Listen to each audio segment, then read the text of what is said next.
Depuis quelques jours, le château de Bénac a repris des allures de citadelle imprenable. Car c'est entre ces murs que se déroule une partie du tournage du dernier duel, superproduction hollywoodienne menée par Ridley Scott. Selon nos informations, les premières scènes auraient été tournées aujourd'hui.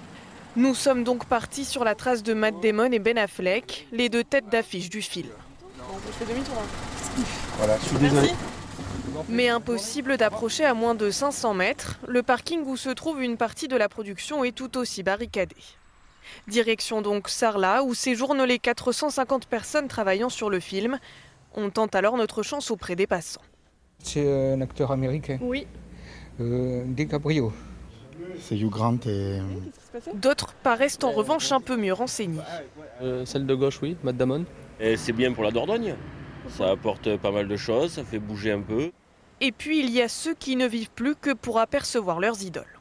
On va au Plaza, là où ils dorment. On va boire des bières et tout ça et on les attend. En sortant de chez moi, j'ai vu que devant le Plaza, il y avait monsieur Ridley Scott. Je lui ai demandé gentiment en anglais, parce que je parle couramment anglais, si c'était possible de prendre un selfie avec lui. Il m'a dit qu'il n'y avait aucun problème. Une autre personne a eu la chance d'approcher les stars hollywoodiennes de près. Mardi soir, Stéphanie Martel reçoit une demande de réservation pour 9 personnes. 2 heures plus tard, Matt Damon en personne se présente à son restaurant, comme le montre cette photo postée sur les réseaux sociaux.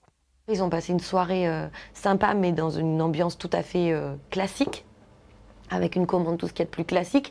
Moi, j'ai essayé aussi d'être naturelle et comme je fais pour tous mes clients, même si j'étais forcément un peu impressionnée, ils m'ont mis à l'aise aussi.